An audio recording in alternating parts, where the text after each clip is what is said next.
Lideramos el camino de la opinión pública y buscamos que la cultura del debate alcance consensos y soluciones a los problemas de nuestro país.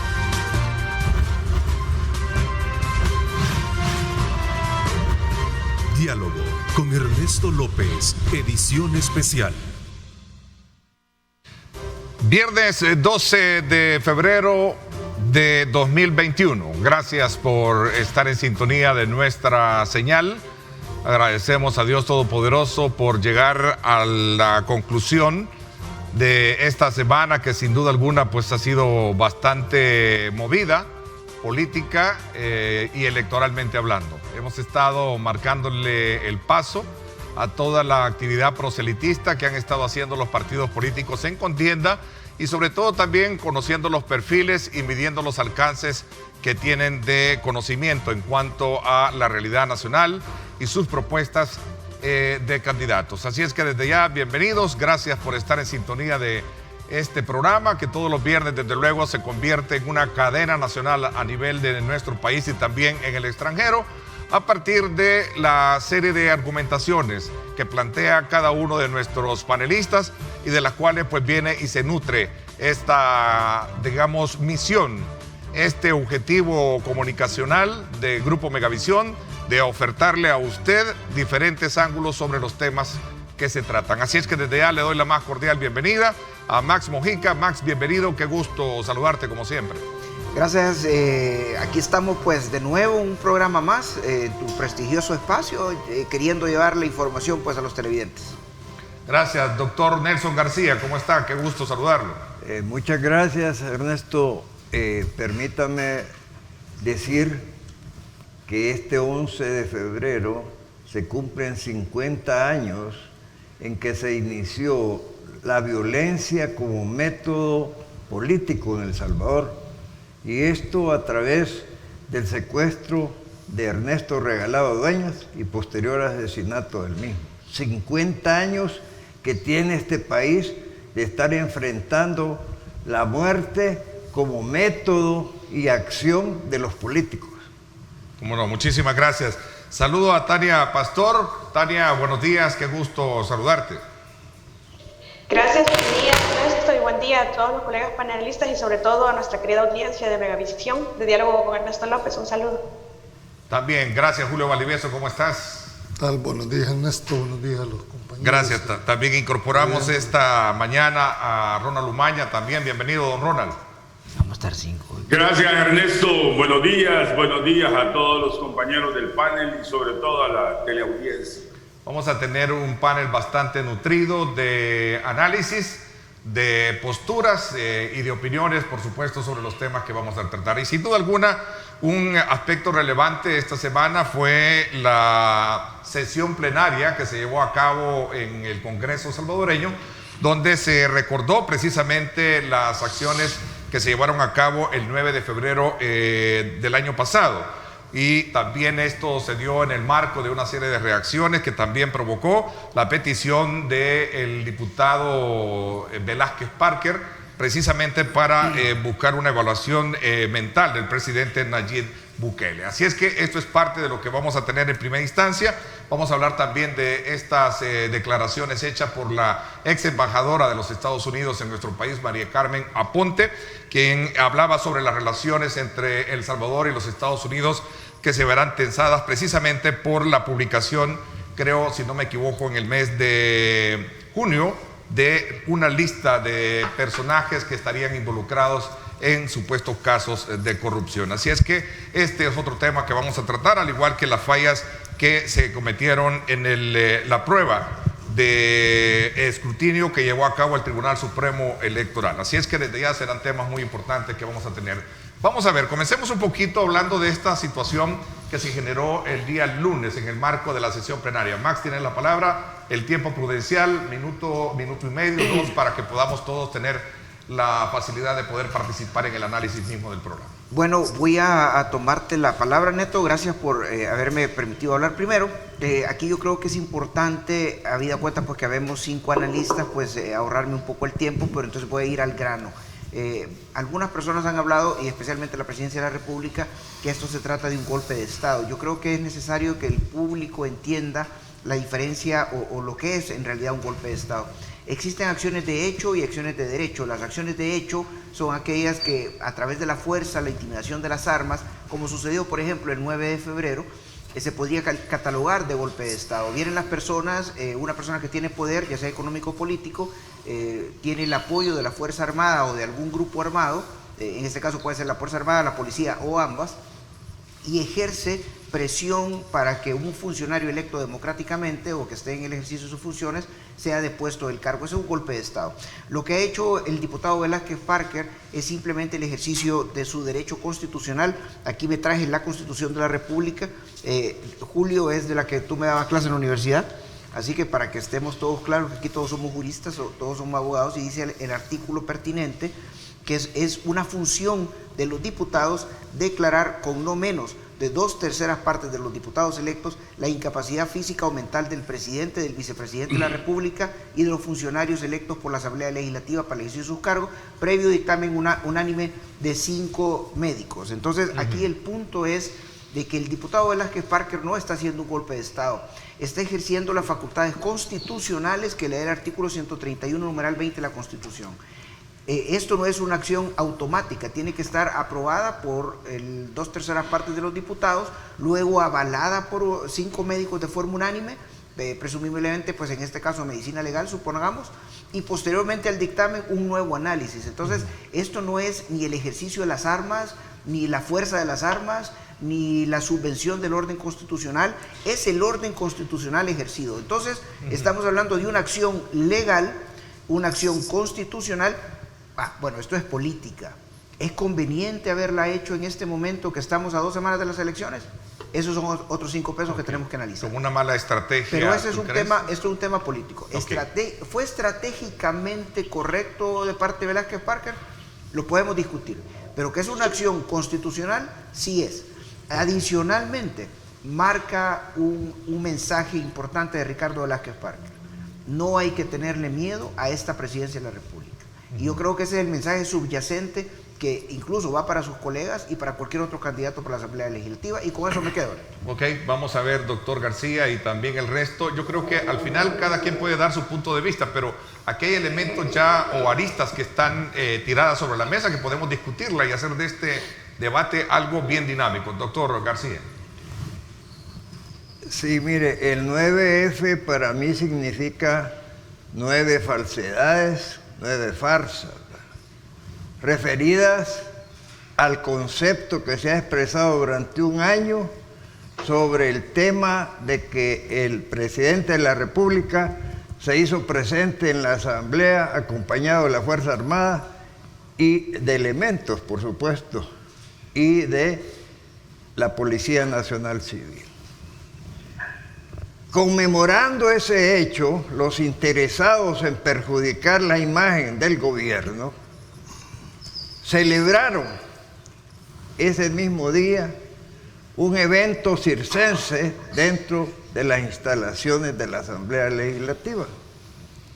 Y como corolario de ese circo, alguien que, si yo fuera su defensor, pues alegaría inimputabilidad por las razones que ya señala el Código Penal. Porque me parece que una persona en sus 5 sentidos no podría haber intentado un acto de sedición en este país. Pero no solo fue él, la solicitud está suscrita por otros elementos de los partidos políticos cuestionados, con su firma. Consecuentemente se trata, y se trataba ahora, de un acto de intento, no solo de desprestigio del alto mandatario, sino de la búsqueda a través de la matemática actual de su destitución. Claro, esto es risible desde el punto de vista técnico, porque según la medicina forense, nadie puede ser sometido a la fuerza a ninguna clase de prueba, ni de ADN, ni de alcotest, y mucho menos a un examen como el que se pretendía hacer. Me pregunto qué hubiera sucedido si hubieran llegado a la exageración pues, de constituir 5 médicos que unánimemente declararan lo que, por ser partidarios, porque iban a ser escogidos selectivamente con toda seguridad, ¿qué iban a hacer cuando no podían examinar al paciente? ¿Lo iban a ir a traer por apremio también? Fíjense que los actos de sedición tienen un elemento muy peligroso para la estabilidad política de un país, y es que la Fuerza Armada debe reaccionar inmediatamente contra los autores de esa sedición. Posteriormente, como decimos vulgarmente en El Salvador, recularon, ¿verdad? Y no solo eso, sus asesores jurídicos lo han manifestado en diversos medios, que se trataba de un error que iba a conducir a un desastre más profundo de las consecuencias electorales. Ahí me quedaría pues. Okay. ¿En qué se parece o en qué se distancia su análisis, Ronald Umaña, de lo que han dicho sus antecesores? Bueno, quiero decirle a Max que yo sí no soy abogado, ¿verdad? Yo soy licenciado en Ciencias Políticas, pero igual que él veo la situación y veo la realidad. La ciencia política es ciencia de realidades. El 9 de febrero del 2020 hubo un golpe de Estado fallido en la Asamblea Legislativa. Y hoy ya no solo lo digo yo, lo dicen miles de personas. Es más, lo dicen los diputados del partido del presidente Bukele, con el cual él llegó al poder, los diputados de Ghana. Aquí tengo el audio donde los agarraron platicando en la asamblea que eso era un golpe de Estado y que se había salido del marco en el cual habían platicado, que ellos habían cumplido con su parte, pero que lo que estaba ahí era ya algo terrible, ¿verdad? Eso es lo que dicen los diputados de Ghana, que es el partido del presidente Bukele. Entonces, eso fue un golpe de Estado, obviamente, que se frustró porque no habían los diputados. Eso que está ahí, eso es un golpe de Estado, ¿ves? Eso, claro, ciencia de realidades, ciencia política. Yo no vengo a tratar de mentirle ni de hacer ficciones falsas a los televidentes. Por supuesto que siguiendo con la ciencia política, recuerdo a Maquiavelo, y Maquiavelo dice, miren, en política solo hay un momento, ni antes ni después. El señor Velázquez Parker no visualizó el momento. Lo hizo en un momento inadecuado. El momento era el 10 de febrero del 2020, un día después del intento. Ahí tenían que haber separado los diputados, ahí tenían que haber hecho lo que tenían que hacer. Igual la fiscalía. Lo que pasa es que hemos llegado a estas alturas y yo lo que veo es una fiscalía cobarde y una asamblea legislativa cobarde. Y veo que el señor Velázquez Parker pues no tiene la suficiente preparación política como para saber en qué momento hacer las cosas. Él lo hace mal, lo hace a 2 semanas de las elecciones. No cabildea los votos, no sabe que necesita 56 votos para hacer esas cosas. Lo hace a nivel personal, cuando esto realmente el interés no era de él solo, sino que de todos. Además me deja ver también la destrucción interna que tiene Arena, ¿verdad? Sale Velázquez Parker diciendo que lo hace solo porque no tiene el respaldo de su partido, porque su fracción no lo acompaña y porque ni tan siquiera tiene reuniones de fracción en el partido para decidir las cosas. Me quedo hasta ahí. Ok. Tania, vamos a ver tu análisis, Tania. Han habido 3 posturas alrededor de lo que ya escuchamos.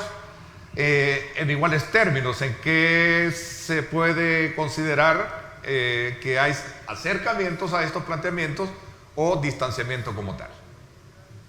Bueno, me parece que en realidad el diputado Velázquez Parker no actúa solo. Sí estoy convencida, y sobre todo en un partido como Arena, donde tienen incluso un reglamento para la conducta de la fracción legislativa de Arena, es decir, para los diputados en ejercicio de la fracción legislativa de Arena, en donde todos, bueno, por lo menos yo sí lo he visto y conozco la disciplina que se les exige, incluso en contra del artículo 125 de la Constitución de la República, que necesitan autorización del jefe de fracción para opinar diferente. Es decir, ese es un partido en donde no se le permite hacer algo así sin estar consultado con todas las bases y autorizado en consecuencia.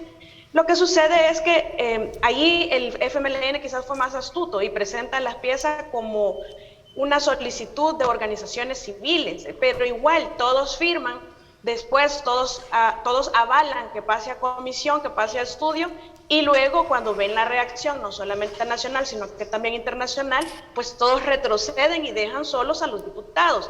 Que se les vea una disciplina y no desmienten lo que ha sucedido, que no actuaron solos, eso es otro punto. Sin embargo, yo no estoy de acuerdo, por ejemplo, que estemos diciendo que esto fue un delito, que se cometió un delito de rebelión o de sedición, porque me parece que estaríamos cayendo en el mismo error de los que analizan el 9F anterior, en donde la intención no era de poner a los diputados, sino más bien combinar a una autorización para un crédito, y también se hizo uso de la Constitución para la convocatoria del Consejo de Ministros. Entonces, y todavía en el discurso expresa el presidente Bukele que los vuelven a convocar hacia el siguiente domingo, entonces no los van a convocar si la intención es quitarlos, no hace sentido.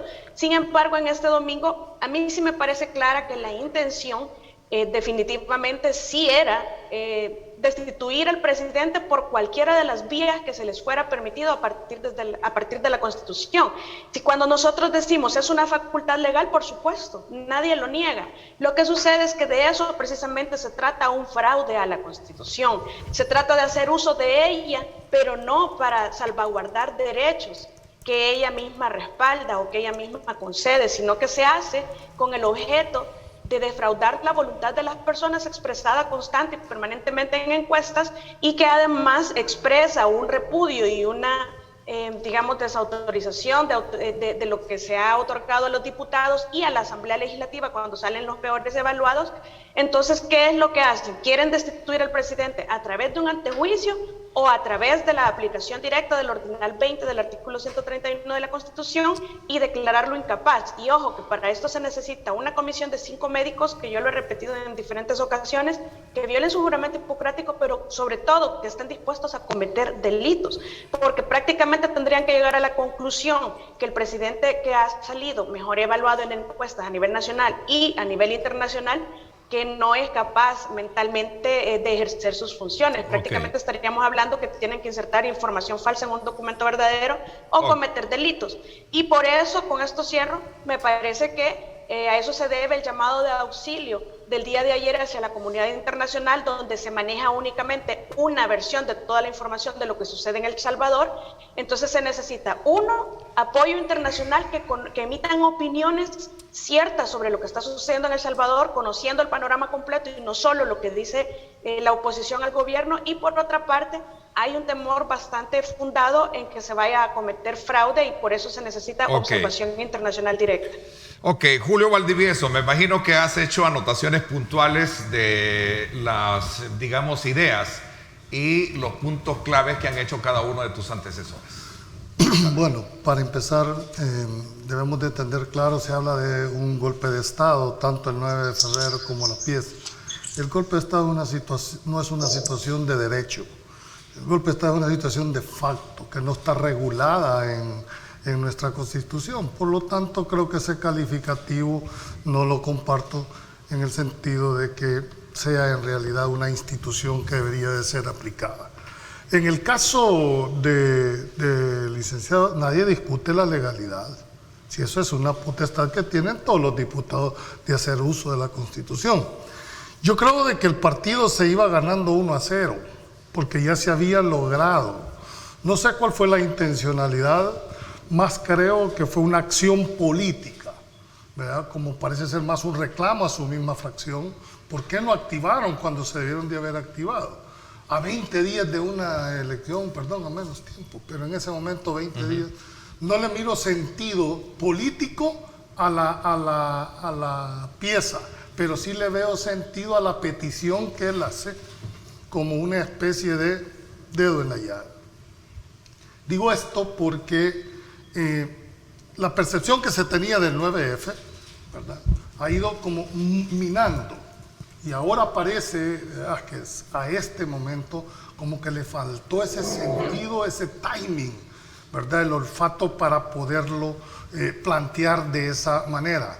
Yo sigo insistiendo que esa cancha de llevar el tema legislativo la tienen perdida. Tienen que salirse de ese pleito en la Asamblea Legislativa, sea cual sea la petición. ¿Por qué razón? Por la percepción que tiene la ciudadanía de la mayoría de diputados. Por lo tanto, ese no es un factor ganador para los que traten de llevar en ese ámbito la discusión. Queda claro, manifiesto que ahora incluso los mismos diputados de su fracción han pegado, se desmarcan, deja muy claramente establecido que es una acción personal del diputado. De los demás institutos políticos también se están desmarcando, pero eso no significa que la acción que inició quedó. Creo que al final, aunque se vea así muy cerrado, el diputado Velázquez ha pasado de estar en galería, lo pusieron en la palestra. ¿Por qué? Porque tuvo, dijéramos, la osadía de romper solo. Yo siempre me cuestioné si tan delicado fue lo del 9F, ¿por qué no se activaron todos los partidos políticos en su momento? ¿Por qué no hicieron lo que tenían que hacer en su momento? Esa es una de las grandes interrogantes que espero las puedan despejar, porque alguien me dice, es que la institucionalidad que tenemos es muy débil. Yo creo que no es que sea débil, es que no la hemos puesto en realidad contra la pared. A mí me sorprende poderosamente, y con esto quiero terminar, que tengan que venir organismos internacionales a corregirnos la plana a los salvadoreños cuando perfectamente sabemos qué es lo que hay que hacer en este país. Así es que creo que... Vamos a ver, voy a abrir el debate, porque si no vamos a estar desde luego cada quien haciendo su planteamiento. Necesitamos debatir esto. Doctor Nelson García, prudencialmente. Muchas gracias. Mire, comenzaré por decir que el golpe de Estado es una consecuencia, no un método. No es un método jurídico, no es un método de hecho. Es una consecuencia que consiste en que se cambian a las autoridades que están gobernando. Esa es la realidad de un golpe de Estado. El método para llegar a eso puede ser incluso legal, ilegal, de hecho, etc. Puede ser legal como en el caso que he planteado, que ese fue un intento de golpe de Estado, porque pretendía descabezar al gobierno central. Que existe un método desde hace ya varios años, impulsado por los Estados Unidos, que se llama el lawfare, o sea, el problema a través de la ley, utilizar la ley para destituir a los gobernantes. Pero las consecuencias ahí las hemos tenido en Sudamérica, pues. Si es la forma más sencilla de sacar del ruedo al oponente cuando se tiene la fuerza, no institucional, sino política, para hacerlo. Ok. Vamos a ver, tienen la palabra los cinco. Yo entiendo esa parte del doctor. Lo que pasa es que para eso necesitas tener una correlación de fuerza. No solo significa que una persona lo va a llegar a hacer. Tú lo sabes que en la Asamblea... Ahí es donde se sopló el cohete, porque no hay correlación de fuerza. Inicialmente estaba firmado por elementos que hacían perfilar un respaldo. Tal vez Ronald... Además llegaron dos peticiones. Llegaron una de unos sindicalistas que obviamente eran pro FMLN y la de Velázquez Parker. Pero no nos olvidemos lo que Julio siempre menciona: la aritmética en la Asamblea Legislativa es fundamental y es necesaria. Pero ahí es donde te tienen que ver que esto es imposible que haya nacido como golpe de Estado, hombre, porque Velázquez Parker lo presenta como un acto para decirle, mire, señor Bukele, lo estamos viendo sus actos, estamos viendo sus acciones, y por eso a mí me parece que el mensaje subyacente, porque este proyecto había nacido muerto, si es que esto no iba a pasar adentro de la Asamblea Legislativa. Incluso Mario Ponce en una entrevista dijo, no hombre, si estas son peticiones que se van a desechar, son peticiones de trámite. El punto que quiero llegar es que Velázquez Parker mandó un mensaje subyacente a la ciudadanía y a sus colegas diputados: ya no tengan miedo, porque es una acción que lo está dirigiendo exactamente contra una presidencia que ejerce el poder con fuerza y hasta cierto punto con violencia, ¿verdad? A ver, Tania, ¿qué No, piensas? a mí sí me parece una acción conjunta, es decir, cada uno lleva una propuesta dirigida al mismo fin, que es intentar deponer al presidente de la República porque electoralmente no les conviene. De hecho, a mí me parece que estaban midiendo el pulso entre la aritmética legislativa y su fuerza y la aritmética de la población que favorece al presidente Bukele. Cuando vieron la reacción, pues definitivamente se tuvieron que echar atrás, pero uno lleva una propuesta de aplicar el artículo 20 de la Carta Democrática Interamericana, el otro lleva una solicitud de antejuicio, el otro lleva una solicitud de aplicación directa del inciso del ordinal 20 del 131, es decir, esto es definitivamente una confabulación, y lo que me parece que buscaron en algún momento es paralizar, es decir, provocar que la gente saliera, que la gente cometiera insurrección y entonces suspender las elecciones que evidentemente semana con semana hay encuestas que definitivamente le dan el gane no a ellos. Ellos prácticamente están quedando anulados en la nueva Asamblea Legislativa y me parece que hay una desesperación bastante evidente, que incluso utilizaron la plenaria del 9 de febrero para hacer campaña política todos, porque todos se pararon a hacer campaña política de una forma encubierta. ¿Sabes que me recuerda a un tobogán cuando uno se tira? Vamos a ver, Julio. A mí me recuerda solo un caso, tal vez Ronald Omaña deberás tener presente cuando se intentó destituir a Napoleón Duarte. Claro, si eso existe en los 80s. De una petición de esa magnitud, ¿verdad? Bajo casi exactamente la misma causal, la misma fundamentación.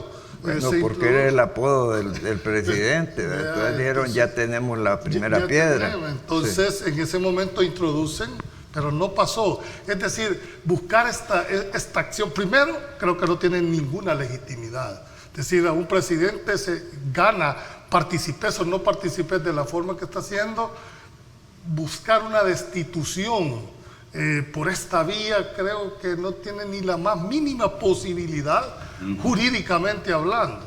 Es decir, no veo la razón. Imagínate, no hay ni siquiera procedimientos. Usted establecía, doctor, cómo hacer para que los médicos pudiesen evaluar al supuestamente interdicto o al supuesto que está privado de su facultad. No la hay. Es una acción política. No es una acción de derecho, así de sencillo. Más veo yo como un llamado de atención a su propia fracción por no haber hecho lo que tuvieron que haber hecho en el momento que estaba. Ese es como el campanazo final, la verdad. Y sí quiero terminar con esto. Creo que fue, ya esta es la pura valoración, un error. Porque toda la percepción que se tenía del 9F empataron. O sea, no veo razón del por qué seguir jugando en esa misma Yo cancha. coincido con Julio en el sentido de error. Error porque solo a alguien verdaderamente ciego se le puede ocurrir atacar a quien está respaldado por un 98% de la población según las encuestas, porque esto no es invento. Y a mí me parece que torpemente se ha venido manejando una política de agresión contra el gobierno, y me parece torpe porque dentro de esos sectores considero que hay gente verdaderamente brillante, inteligente y con experiencia como para haber diseñado en un año y meses un accionar que no afrontara al pueblo salvadoreño, porque resulta que esa persona que está en la presidencia no llegó solo, ni está solo. Y este es el gran problema, la reacción que puede causar un acto de esta naturaleza. Pero yo creo que... Bueno, miren, yo creo de que la acción de Velázquez Parker no fue una acción de la dimensión que ustedes lo plantean. ¿Cómo es posible que alguien pueda imaginarse que va a meter esa pieza de correspondencia y va a crear una insurrección nacional? No es posible. por muy torpe que sea la persona, no puede pensarlo. Era una acción política que le salió mala porque la planificó mal. Bueno, esa es otra cosa. Pero de eso a que lo que el gobierno está diciendo, que fue un golpe de Estado, tampoco estamos más lejos que de aquí a la China. No se vale. Esa es una flagrante mentira.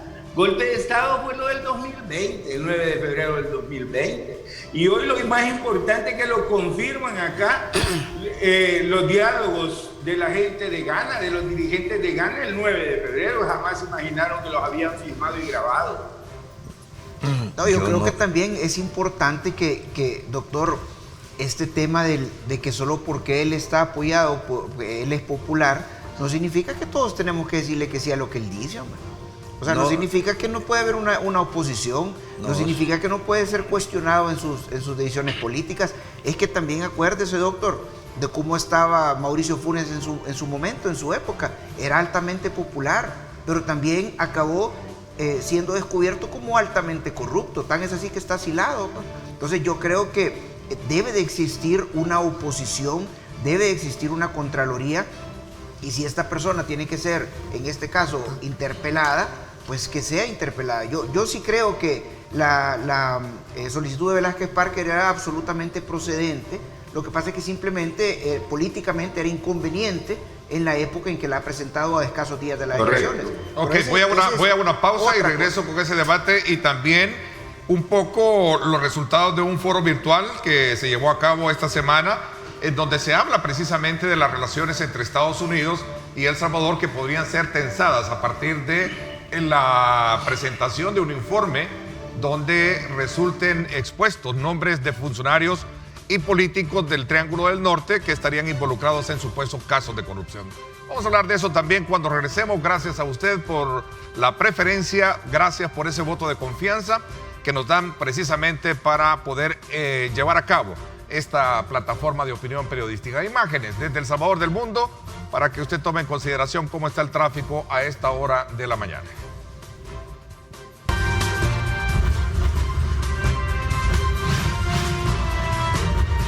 Diálogo con Ernesto López, edición especial.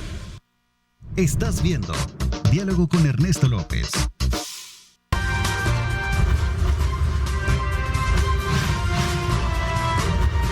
Diálogo con Ernesto López, edición especial.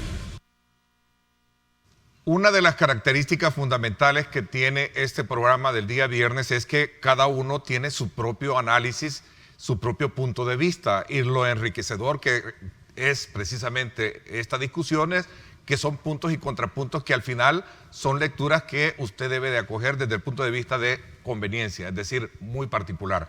A ver, doctor García, tiene la palabra y también el resto. Sigamos con este debate porque también quiero introducir esta, digamos, postura o opinión que en su momento hiciera la ex embajadora de El Salvador, Mari Carmen Aponte, donde hablaba precisamente sobre las relaciones entre El Salvador y los Estados Unidos. Doctor García. No, yo quisiera preguntarle a mi queridísimo Ronald Umaña. Sí. ¿Dónde están esos videos sobre el partido Ghana? Porque yo he escuchado persistentemente al diputado Gallegos, que estuvo presente y que coordinó la entrada precisamente de todos los elementos que hoy se cuestionan, y me parece extraño eso, realmente, que hoy venga allá, sí, realmente intentamos un golpe de Estado, pero no, eso no puede ser. Es decir, me parecería un absurdo. Eso únicamente es lo que quería pedirle, que me aclarara, que me señalara para ir a ver eso, porque si es así, me parece a mí que estuve precisamente en ese evento y que puedo dar fe de todos los hechos, de vistas y oídas, que esto sería un absurdo completo. Bueno, yo se lo ofrezco, doctor, yo los tengo aquí, yo los tengo aquí. Si quieren, yo se lo ofrezco en producción, si lo quieren subir ahorita al canal. Sí, me gusta. Que lo suban. Dale. Yo también se lo acabo de mandar a Nelson, a su celular, a su WhatsApp. Mira, Nelson, lo terrible que tú mencionas ahora es cierto, y lo peor es el cinismo, que después de haber dicho eso, llegan a decir, no, aquí no ha habido golpe de Estado, aquí yo no abrí la puerta, aquí yo no hice nada. No, esto contrasta con lo que pasó ese día. Lo que pasó está ahí. Lo que dijeron después es cinismo político de parte de Gana, que no se te olvide que es el partido del presidente. Y esto ya es público, si es viral en todas las redes la grabación. Me extraña que no lo hayas visto, pero ahí te lo acabo de enviar a tu celular. Muchas gracias. ¿Tienes ahora? Bueno. Ahora, quiero decir algo, miren, no se les olvide algo. Cuando Nelson dice que el presidente es dueño del 98% de la aceptación popular, quiero decirles que entre más tenga, más peligroso es para él. Nicolás Maquiavelo te dice en El Príncipe que cuando el príncipe toma el poder y no tiene oposición, ¿qué es lo primero que debe de hacer? Construir una de inmediato. Una inventada, como la que ha habido. Construir, hacer una de inmediato. ¿Por qué? Lo peligroso es tratar de eliminarlos a todos. Lo peligroso es no tener y quedarme solo en la cuestión. Te invito a que leas El Príncipe, vas a ver qué interesante es aparte. No, yo creo lo que sucede es que no es que los estén eliminando, es que me parece que en realidad han construido su propia eliminación con el tiempo y con sus actuaciones, y no es tan fácil construirle un mecanismo de controles. Es decir, si ustedes escucharon la plenaria del 9 de febrero, ustedes se dan cuenta que ese mismo discurso perfectamente les aplica a ellos. Ellos hablan que van a replicarse en las acciones porque no hubo consecuencias, porque hay impunidad, pero que es lo que vivimos nosotros a diario. Ellos replican conductas violatorias de ley y de constitución precisamente porque no hay consecuencias, porque los controles no funcionan, porque las instituciones contraloras, cuando dice la gente, dejemos que la institucionalidad funcione, pero ¿cómo va a funcionar cuando los funcionarios a cargo están nombrados con fundamento en conveniencias políticas o repartos de cuotas partidarias? Entonces, ahora se está comprendiendo mejor cuando nosotros decimos, no puede haber un verdadero control porque aquí todo está mal diseñado, hay que cambiar mecanismos de control, hay que cambiar mecanismos de elección de funcionarios. No nos hacían caso antes, ahora que están perdiendo el poder, se dan cuenta de lo aberrante que es el sistema bajo el cual han pretendido hacernos creer que funciona la democracia, cuando solamente ha funcionado para ellos y un grupo de poder detrás de ellos. Entonces, ahora que ya es demasiado tarde y van a salir de los curules que están ocupando en mayorías, entonces ahora se dan cuenta que tuvieron que haber cambiado muchas cosas para que existieran verdaderos controles. Ahora entienden nuestra posición cuando decimos... Pero Tania, eso es lo lindo de la democracia. Eso es lo lindo de la democracia. Sí, la democracia estoy de acuerdo. Se va reformando ella sola permanentemente. No, y nunca es demasiado tarde. Nunca es demasiado tarde. O sea, ni que nos fuéramos a convertir en monarquía. Pues. Así sí, es. La democracia, ahorita estamos puliendo la democracia es el plebiscito diario de los pueblos. El plebiscito diario. ¿Y qué nos dice ese? ¿Y qué nos dice el plebiscito de hoy? Todos tenemos que salir a construir la democracia. Es obligación de cada ciudadano para poder disfrutar de ella. Al final de cuentas, yo creo que este tema de que ya van para afuera, está bueno que lo pongan en las pancartas, ahí en la calle, pues, y no sé ni quién lo está financiando, quizás con nuestros impuestos. Sí. Pero realmente... ni dudarlo. Pero realmente, el 28 de febrero nos vamos a dar cuenta que va a haber un equilibrio, y esa preocupación tuya, Tania, yo también la comparto. Que funcionen los mecanismos. Las elecciones de segundo grado son vitales, no tenemos que quitarlas. Lo que sí tenemos que hacer, y ya lo hemos discutido, Tania, es poner baremos para decir, mira, a mí dame la Corte de Cuentas, aquí como con ficha, yo te doy la Fiscalía, pues dame. No, pongamos baremos, pongamos personas profesionales. Ya hay. Pero que se ejecuten. ¿Qué es lo que necesitaban los diputados? Que estuvieran en la Constitución los baremos. Ya hay una especie de baremo en la Constitución, ya hay organizaciones que han presentado distintos baremos a ellos cuando van a haber elecciones. Lo que sucede es que no les interesa porque los controles nunca han sido su prioridad. Julio, es el momento de implementar los controles. Vamos a ver qué dice Julio. Pero yo no sé si estamos hablando del proceso en El Salvador, ¿verdad? Pues sí, pero hay que hacerlo. No, es que esa es la aspiración que tiene que tener. Yo tengo una aspiración, Julio. Pero la realidad te indica, pero aquí creo que hay gente con muchísima experiencia política y de años, para saber de que la Asamblea es el organismo político por excelencia, donde la aritmética es la que funciona. Sí.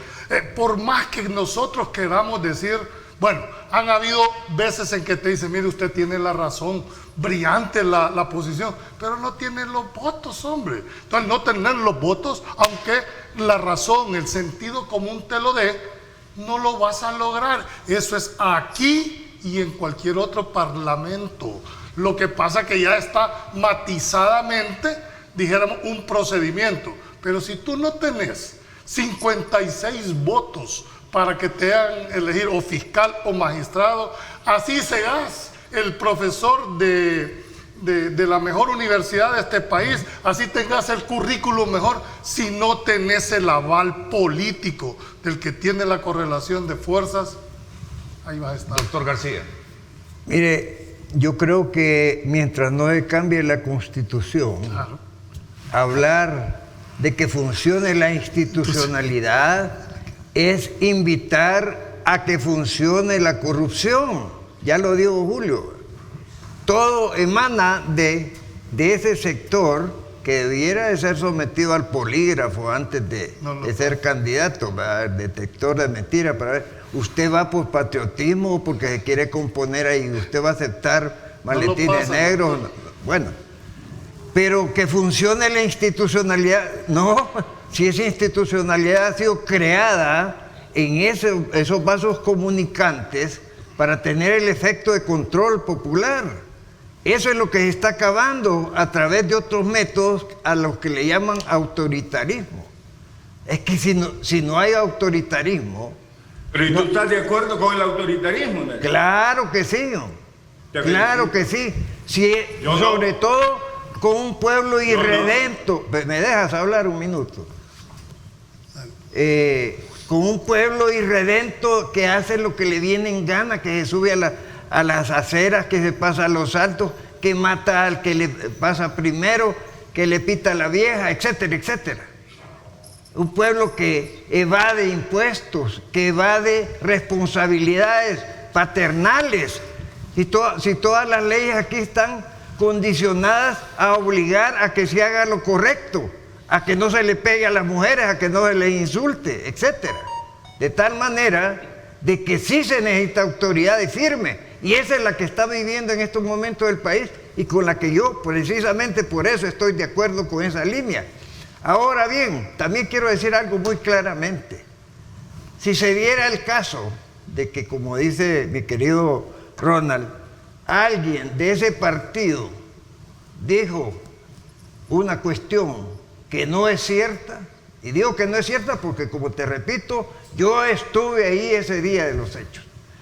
Yo también los he visto, Nelson. Pero además, todos los hemos visto. Bueno, los hechos. No, yo estuve, no vi. El punto es el siguiente.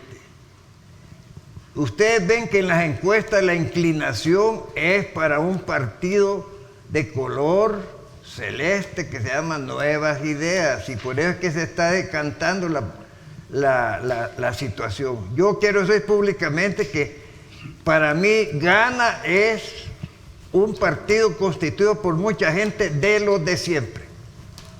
Vamos a ver, don Ronald. Bueno, interesante que Nelson reaccione a la parte de Gana, ¿verdad? Porque sí te lo digo, ahí ya tienes el video ahí y da crispa los pelos, puede ver ese tipo de políticas, de políticos, y que lo peor que después de eso salieron diciendo que no era cierto, que ahí no había pasado absolutamente nada. Pero vamos a ver, mira, tú dijiste primero autoritarismo y después autoridad. Yo creo que con la autoridad todos estamos de acuerdo, pero no con el autoritarismo, y al menos yo quiero dejar clara mi posición, que jamás voy a estar en favor del autoritarismo o de la dictadura. Yo, igual que tú, nacimos en dictadura y luchamos por votar esa dictadura, y hoy ya no vivimos en dictadura, gracias a que hemos podido construir este pedazo de democracia que hoy siento que se me cae a pedazos de las manos. ¿Y qué es lo que quiero yo heredarle a mi pueblo? Como una solidaridad intergeneracional. ¿Qué es lo que le quiero heredar? Y esto te lo saco de la doctrina social de la Iglesia. Lo que hay que heredar es un mejor país. Un país que jamás vuelva a haber autoritarismo, ni nunca vuelva a haber una dictadura en él. Mira, solo un minuto. Dime. solo un minuto. Pasamos de la dictadura uniformada a la dictadura con corbata. A la dictadura celeste que nos están metiendo ahorita, y eso es lo que nosotros tenemos que oponernos. Tenemos que aspirar a un país plural, un país que se mantenga en esta libertad de programas como este. Hay que hacer crecer. No con periodistas genuflexos que ni siquiera nos quieren prestar el micrófono, como los del Canal 10 y esos entrevistadores de la Radio Nacional. Aspiramos a vivir en libertad, y eso es lo que queremos luchar, y eso representó esa acción sola de Velázquez Parker, que al final de cuentas nos ha llevado casi 45 minutos discutir, pero que es una acción que va en contra de un presidente autoritario, y que ahorita necesitamos una asamblea legislativa que precisamente sea valiente. Voy a darles el tiempo, Tania y Julio, cuando regresemos, para que también den su punto de vista. Voy a una pausa comercial. Gracias por estar con nosotros. El Salvador produce Rico Brown. Vamos a la pausa. Gracias por estar enviando sus comentarios. Recuerden, esta es una plataforma en la que conjugan diversos pensamientos para que usted pueda construir su propia lectura de los acontecimientos que marcan el pulso en el país.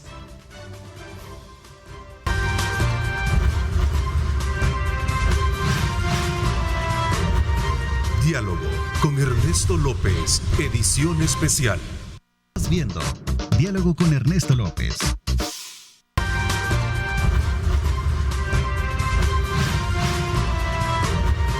Diálogo con Ernesto López, edición especial.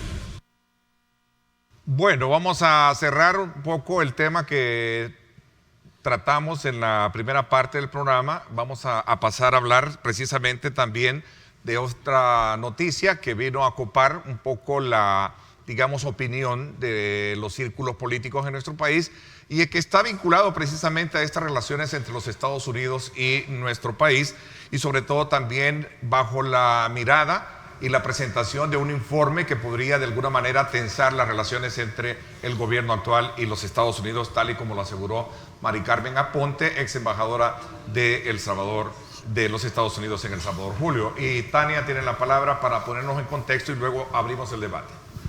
Bueno, estos son los instrumentos internacionales que en un momento determinado presionan a las instituciones débiles que existimos para esto. Este informe, Angel, ¿verdad?, va a ser muy interesante porque en él se trata de revelar no solo aquellas personas que han cometido actos de corrupción en El Salvador, se está refiriendo al Triángulo Norte, es decir, a lo que es a Guatemala, Honduras y El Salvador, por una sencilla razón. Ellos saben de que esa cantidad de recursos que se son, dijéramos, dilapidados o reorientados para un lugar donde no fue, al final se revierten a ellos mismos. Entonces quieren garantizar que cuando estén invirtiendo existan las condiciones mínimas de objetividad, y sobre todo que estén en la mayor parte libre de corrupción. Lo que pasa es que aquí van a revelar un montón de nombres, y como muy bien lo apunta la ex embajadora, dice, esto va a generar incluso una confrontación, ¿verdad?, entre el gobierno de los Estados Unidos y los gobiernos de El Salvador. ¿Por qué? Porque van a salir algunos nombres de los cuales muchos van a quedar en evidencia de los actos iniciales de corrupción. Ok, doctor, y luego va Tania. Para mí, la ex embajadora es una persona de suma simpatía personal. De repente se ha decantado a los intereses capitalistas de este país. O sea, así la puedo perfilar.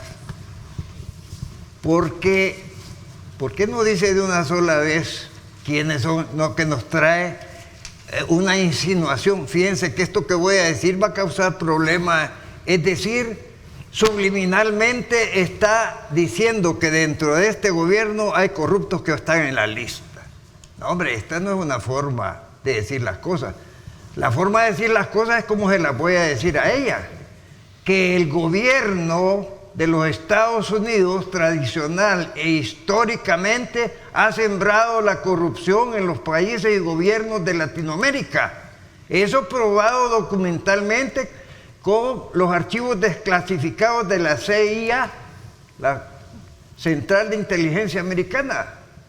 donde han aparecido cómo se soportaban a los dictadores como Trujillo, como Pérez Jiménez, como etcétera, Stroessner, Videla, etcétera. Pinochet, para rematar, ¿verdad? Entonces, ¿cómo es eso de que hoy viene el Santo Santorum a decir, vamos a predicar aquí la paz y la transparencia? Pero eso está Sí. como el discurso de los mismos Bueno, de siempre, de los entonces, 20 años de arena, de los 10 años de frente. y entonces ahí me apoyo en Maquiavelo. Eso es historia antigua. Y solo para terminar, dándole la razón a mi hermano Ronald, eso es lo maquiavélico precisamente. Fingir una cosa cuando se es otra. Eso es Pero eso es nosotros- historia, doctor. Eso Es lo que es estamos que viendo el día de hoy. El día Eso de hoy. eso Están significa, señalando corruptos de hoy. eso no de significa tu- que eso los se llama corruptos... una falacia, A ver, Nelson. vamos a Lo ordenar que un dice poco. la Mari Carmen Aponte no infiere lo que pasó hace 40, 50 años con otros gobiernos de Estados Unidos de Norteamérica. El análisis es para el discurso de ella de hoy, con los de hoy. Aquí ni siquiera es con los mismos de siempre. Porque ella no es que subliminalmente diga de que en este gobierno hay corruptos, te lo dice claramente. Cuando dice que va a haber una confrontación es porque te está diciendo que ella ya sabe que en la lista van a venir algunos funcionarios Lo corruptos extraño, sí. señalados.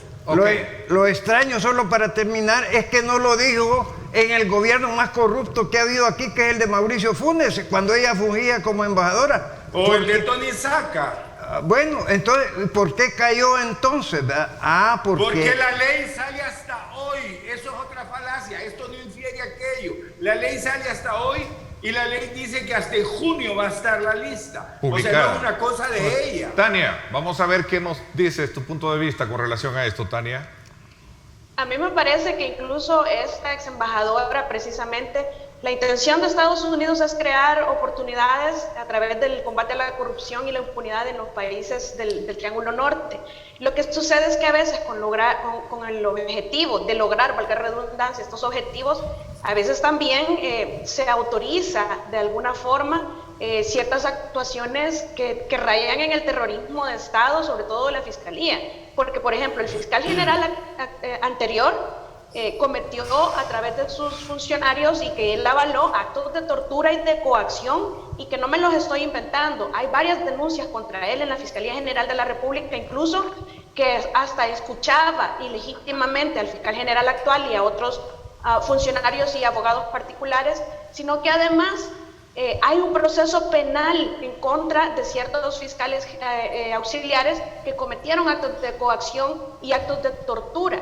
Entonces, estas personas son de su administración, son de la administración que condenó a Saca, es decir, era más importante la condena a Saca, lo cual considero que es muy importante, pero ¿a qué costo? Y eso fue avalado. Entonces, yo tengo muchas expectativas con este listado Engels, porque quiero ver y contrastar cuál es el fundamento, porque ellos dicen el listado va a tener nombres de personas que no van a ser persecuciones políticas ni ideológicas, sino que van a haber verdaderos fundamentos. Y cómo lo va a tomar el Estado de El Salvador en el sentido de la autonomía de esta nación y nuestro principio de inocencia. Ahora, esto solo va a tener efectos allá para no dejarlos entrar, para suspender actividades que se realicen. Sin embargo, es importantísimo porque en el país siempre hemos tenido expectativas de tener justicia, como en el caso de los jesuitas, afuera de la nación. Aquí no somos capaces y necesitamos, ni modo, necesitamos ese impulso en donde yo sí espero que se incluyan absolutamente a todas las personas sin ver el sesgo ideológico o al partido, sobre todo al partido al que pertenezcan. Que si han cometido actos de corrupción, que sean incluidos y que sean publicados. Ok, Max Mojica, pero antes el doctor quiere opinar, rapidito. Porque Max No, tiene solo la palabra. para agregar, que porque también aquí nos vienen a buscar el sistema de justicia, que verdaderamente los que deberíamos continuar evaluándolo somos los verdaderos salvadoreños, pero nos vienen a buscar quienes tienen en Guantánamo un lugar perverso que es ejemplo de violación integral de los derechos humanos. A veces, yo no sé si el doctor se está refiriendo a Estados Unidos, es la democracia más antigua del mundo, es un lugar donde la justicia funciona, es un lugar a Estados Unidos me refiero. Donde funcionan las cortes, es un lugar donde funciona la voluntad del pueblo y tiene 250 años de democracia sin golpes de Estado. Entonces el punto es que esta democracia que nos da clases a nosotros de democracia, nos viene a corregir la plana, porque es una vergüenza. Es una vergüenza que nosotros no podamos meter preso a nuestros propios corruptos. Es una vergüenza que nosotros no podamos meter preso a nuestros propios narcotraficantes. Tiene que venir Estados Unidos a agarrarnos la manita para ayudarnos a hacer bien la letra. Estados Unidos fue quien metió preso a todos los narcotraficantes de Sudamérica, y ahora nosotros nos tiene que venir a decir, mire, adentro de su propio gobierno están estos y estos corruptos. Tania Pastor tiene razón en algo. Esa lista no tiene efectos jurídicos en El Salvador, a menos que la Fiscalía la retome por medio de los instrumentos legales, pida referencia de la prueba internacional y proceda. Pero sí tiene un efecto importante en la opinión pública. Estamos a escasos días de votaciones. Si nosotros no votamos y votamos por una planadora CIAN, por una planadora de que va a apoyar a los corruptos, que ya dijeron, yo no voy a llegar a pensar. Julio y el doctor García tienen la palabra. Voy a llegar a apretar un botón verde. Aquí tiene Max más efecto el simple hecho que te retiren una visa, te pesa más que una sentencia ejecutorial. Con solo que te lo dicen que les van a quitar la visa a muchos, tiene más efecto que cualquier decisión. Ahora, solo quiero terminar porque quiero que me deje el tiempo necesario. Uno sería interesante conocer esa lista o antes o después. ¿Qué va a hacer esto? Si es antes, por supuesto que va a tener un efecto en la parte electoral, máxime si se da. Jurídicamente hablando, no tiene un efecto a menos que el fiscal lo retome como una noticia crímenes, inicie una investigación, porque jurídicamente nadie puede ser condenado sin haber sido oído y vencido en juicio. Eso es la parte jurídica, pero la parte política, que es la que no se ve. Y finalmente, yo creo que la señora embajadora Ponte ha sido una embajadora que ha querido a este país. Lo apoyó de una manera, pero tiene algo. Conoce la realidad del país y sabe dónde apretar. Ok, doctor, le doy la palabra como tiempo cuando regresemos. Se la cedo para cuando regresemos. Yo le pregunto. La misma estimación para la señora embajadora. Solo que yo me preguntaría, ¿de qué lado de este sector está la señora embajadora? Porque a mí sí no me parece imparcial, uno. Y dos, le recomendaría a Max que leyera la enciclopedia de cómo se maneja la justicia por las corporaciones norteamericanas. Ahí va a encontrar la verdadera realidad de cómo se manipula la justicia en los Estados Unidos.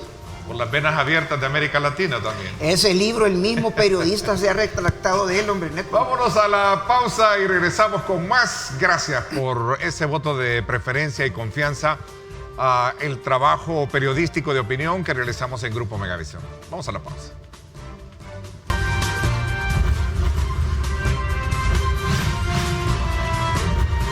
Diálogo con Ernesto López, edición especial. Estás viendo Diálogo con Ernesto López.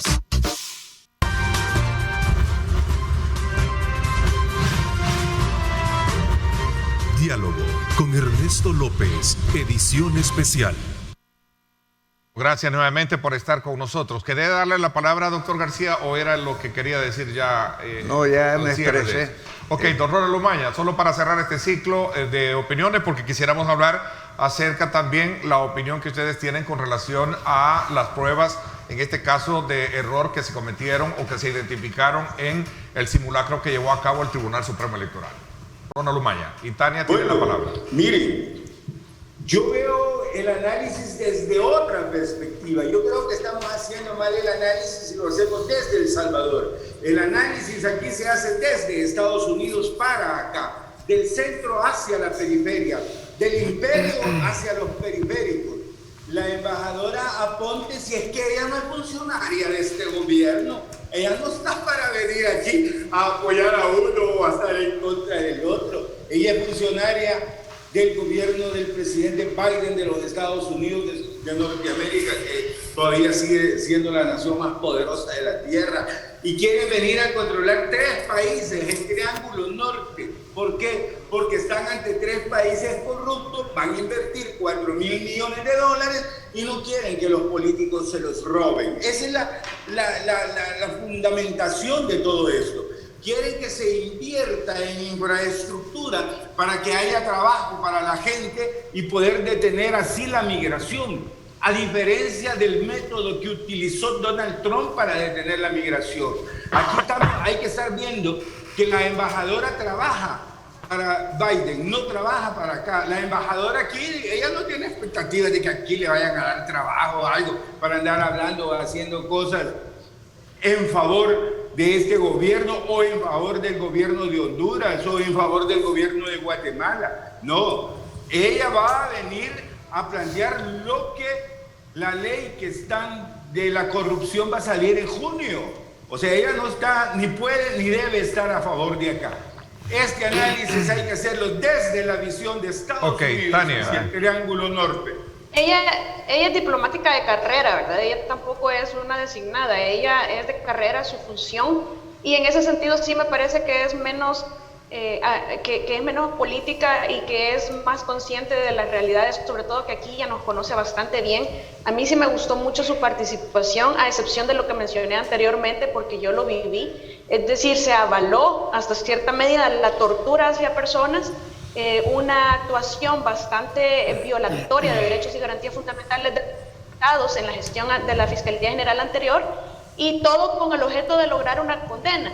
Ahora, habría que sopesar, sin embargo, estamos hablando de derechos y garantías de personas versus la condena que necesitábamos ejemplificar. Es cierto lo que sucedió con gastos reservados y que trajo algo positivo, que es anular la partida de gastos reservados, que desde los gobiernos, incluso militares, eso no era desde los gobiernos de Arena. Que hay registros desde el gobierno de Alfredo Cristiani en sus últimos 6 meses, eso es otro punto, pero eso viene desde los gobiernos militares. Entonces, me parece que al ser ella de carrera, tiene un aspecto más o menos político que el embajador que se fue, por ejemplo. Pregunto, ¿y ya no hay gastos reservados? O sea, ahora es transparente todo. Y ahora sabemos en qué gasta el gobierno. Si ni siquiera nos permiten tener un instituto de acceso a la información pública que sea independiente. O sea, ni siquiera eso nos permiten a la ciudadanía. Entonces, esa promesa de campaña de que no hay gastos reservados, eso es falso. Si no tenemos acceso a la información pública. ¿Por qué nos damos cuenta hasta hoy? Eso es precisamente lo que yo digo, que ahora nos damos cuenta de lo aberrante de lo que han construido, porque ahora se están quejando, ahora que ya no, y no lo digo por el licenciado Mojica, sino que me refiero que este es el mismo discurso de muchos diputados que ahora sí cuestionan que se va a nombrar a los amigos o que no se va a respetar la Constitución. Entonces lo aberrante, Tania, lo aberrante sigue sucediendo. Con este gobierno sigue sucediendo. Desde que nació con el Frente, el Instituto de Acceso a la Información Pública, el presidente vino nombrando a comisionados afines a su partido, y de hecho todavía lo hay. De hecho acaban de reinstalar a uno. Y eso está bien, porque se tienen que hacer mediante los mecanismos, las destituciones y con fundamentos. A mí me parece muy acertada la decisión de la Sala Contencioso. Ahora, lo que yo me refiero es que si nosotros nos quejamos nada más de una sección, una parte de nuestros políticos, entonces no estamos contribuyendo verdaderamente a la construcción de una mejor democracia. Doctor García. El Salvador, antes que me Doctor García. Quiero hacer una acotación porque Max se refirió a que Estados Unidos había acabado con el narcotráfico, etcétera. No, pero doctor, yo no dije que ha acabado. Yo te digo que Estados Unidos, a los gobiernos latinoamericanos nos tiene que venir a corregir la plana. Porque recordemos, por ejemplo, de uno de los corruptos narcotraficantes como el que estaba en Panamá, doctor, y no se acuerda que lo llegaron a invadir. Bueno, y que Noriega no era un muñeco hecho por los Estados Unidos, la DEA y la CIA, pues. Igual que los partidos políticos han hecho muñecos que se salen de control. Tengo un editorial. ¿Qué acaso no se financió a los contras a través del narcotráfico, pues? Mire, doctor, pues si quiere ¿qué acaso? No, por eso. De Roma, pues, es que la doble moral. De la Segunda Guerra Mundial. Es que aquí apelar que volviéramos a los temas de agenda. Sí, porque decir, el tema de los Estados Unidos con respecto a la política, yo creo que no es el punto. Hablemos del tema del rol del Tribunal Supremo Electoral. Sí, eso es bien importante. El rol que va a jugar, por lo menos el que yo tenía en agenda aquí, ¿verdad? Creo que debería de ser un análisis más profundo sobre el tema. Entonces, voy a dar mi opinión con respecto a esto, porque creo que no se vale cuando alguien decide en la parte del árbitro, es decir, ¿confiamos o no confiamos? Porque no se vale que vos digas, bueno, voy a meterme a este juego y si sale bien, entonces todo sale bien, pero si sale mal, lo critico. Eso no se vale. Punto primero, ¿usted confía en el tribunal? Yo confío en el tribunal. Vaya, yo no confío, Bueno, voy a analizar. Pero ¿por qué? Es que yo no confío en personas, yo confío en procesos. Yo confío en la suficiente antelación que ha tenido este país. ¿En cuántas elecciones no ha manejado el Tribunal Supremo Electoral? No, ¿Quién ha hablado? No, estoy hablando como institución, es que son las personas. No, pues que las personas son las que confabulan. Lo que pasa es que la gente cree que el Tribunal Supremo Electoral solo son los 5 magistrados. Hay toda una estructura hacia adentro. Además está la fiscalización internacional. ¿Y por quién está compuesta esa estructura que usted se refiere como algo independiente? No es independiente. Pero es que no podemos verlo así también, hombre. Cuando yo gano, es legítimo el tribunal. Es decir, cuando tengo expectativas no, estamos hablando de algo que no ha pasado. No ha pasado. Entonces, no puedo estar juzgando. ¿Verdad? Por sus hechos los conoceréis, dice la palabra, ¿verdad? Quiere decir... Como 30 elecciones manejadas por este Tribunal Supremo Electoral, como 30. Después, desde que se creó, siempre han sido... Perdone, este Tribunal Electoral ahora se va a estrenar, no ha tenido ninguna elección. Persona, pero el Tribunal Supremo Electoral tiene como 30 elecciones. Sí, pues por supuesto, pero hablan de las personas que están al frente ahora. Sí, es que los que deciden son las personas actuales, ¿verdad? La presidenta del tribunal es del partido Gana, para empezar. Si no le tienen confianza a sus mismos compadres... Porque una golondrina no hace verano. No, pues sí, es que si cuando yo quiero generar dudas, digo que no, pero cuando gané las elecciones, digo que sí. La duda está en un reporte. Yo creo que es importante que veamos que el Tribunal Supremo Electoral garantizó en la transición de Arena hacia el frente, o sea, es decir, ganó el frente, que en aquel momento era una izquierda mucho más carnívora, una izquierda que todos teníamos miedo de lo que iba a pasar. Y ojo, una vez que estuvo al frente en el poder, muchos analistas dijimos, estos se quieren enroscar en la silla presidencial y no quieren darlo. Ganan ahí Bukele y este Tribunal Supremo Electoral entrega las llaves de casa presidencial. No pasó. Bueno, el Tribunal Supremo Electoral entregó las llaves de casa presidencial. Ahí está la jugada de dónde está la pelota. Es importante saber que al día de hoy la institucionalidad electoral ha funcionado. Doctor García. Que ingenuamente nos están planteando que el tribunal es un ente abstracto. No, hombre, si la realidad son las personas que toman las decisiones y que mandan a los subalternos. Y hay un detalle para que yo me exprese así. Pero doctor, y no está viendo que hay gente que llega a verlo, a contar de todos los partidos políticos. Yo estaba en mesa contando. Doctor. Bueno, deje hablar un momento, pues, por lo menos. El presidente. Hay un elemento que nos llama a la desconfianza, que es que el que sabía y sabe del sistema ha dicho que contiene una serie de defectos inaceptables en la purificación de un proceso. Entonces, ¿cómo no me va a causar desconfianza? Voy a la pausa. Y esa desconfianza la va a rematar esta nueva ensayo que van a hacer. Bueno, me voy a la pausa, Julio, porque estamos atrasados y regreso contigo y también con Tania, que quiere opinar al respecto. Vamos a la pausa.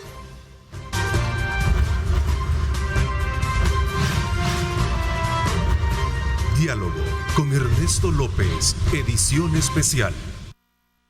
Estás viendo Diálogo con Ernesto López.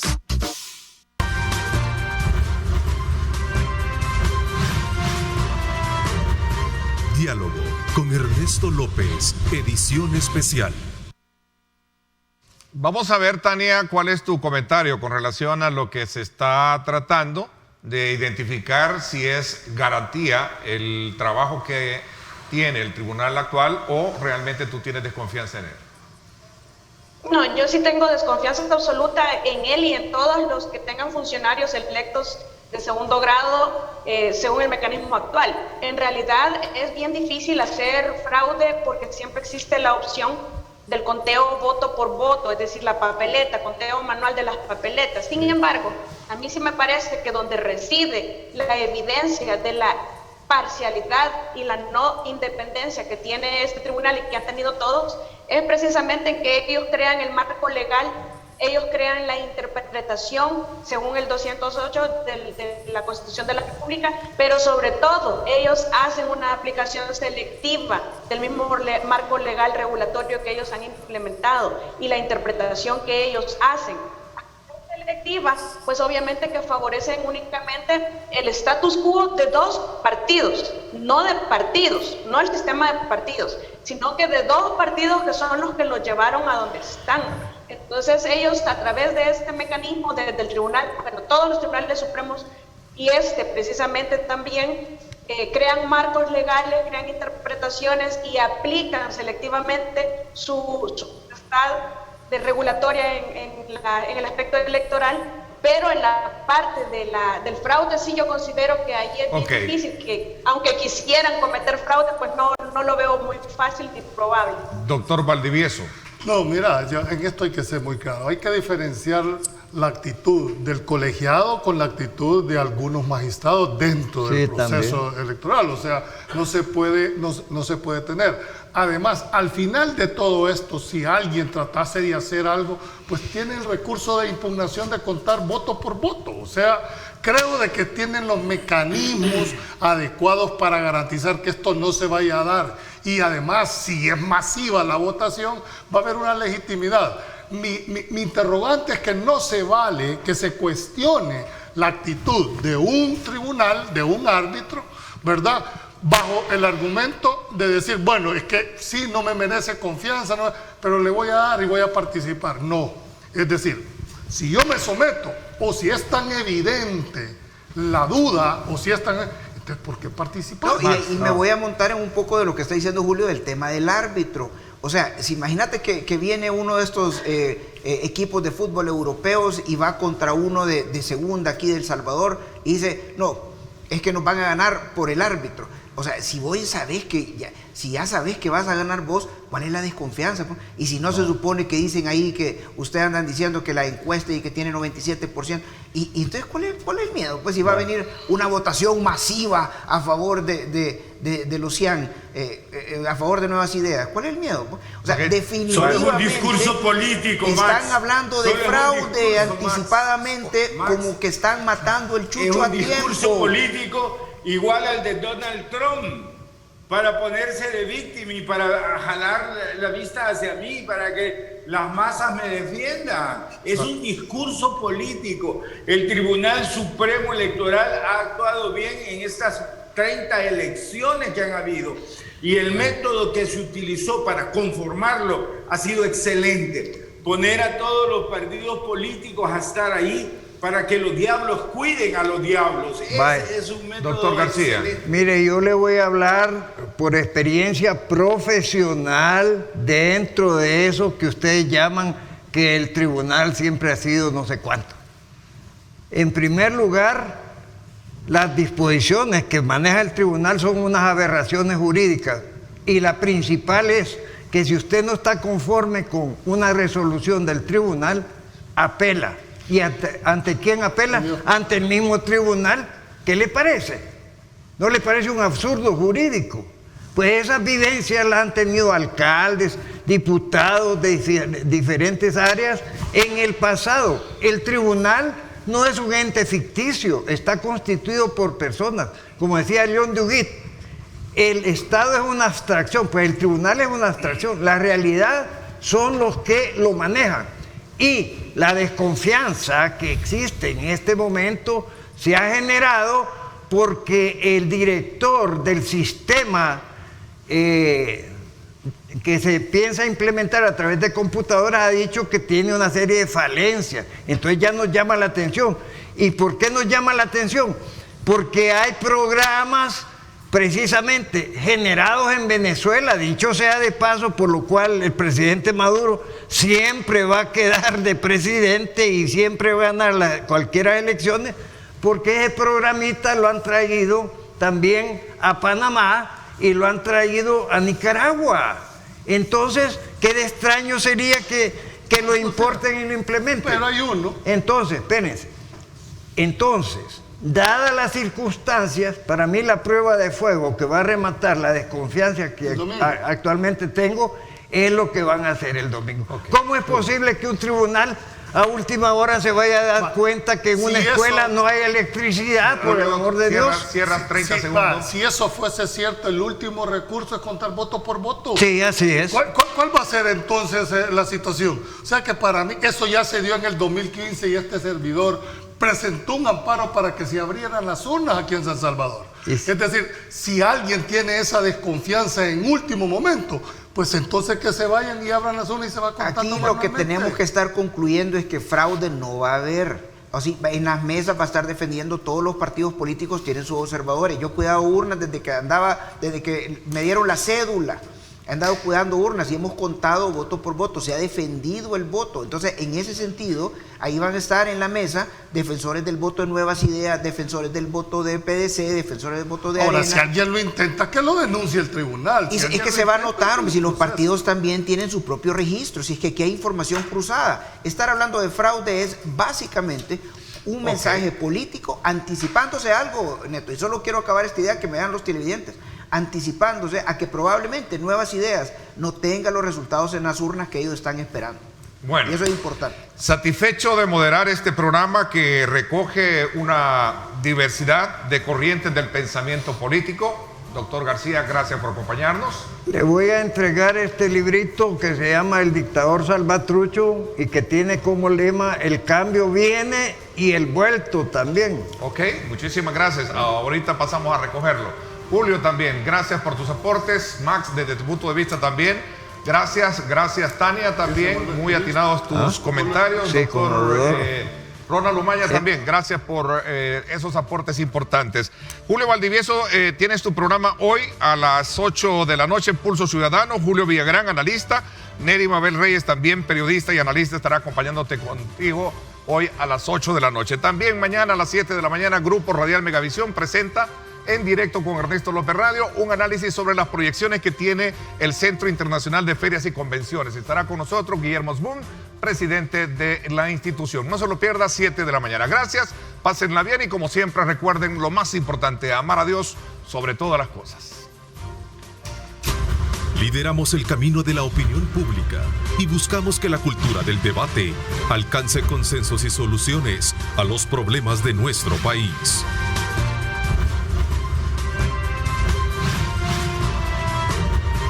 Diálogo con Ernesto López, edición especial.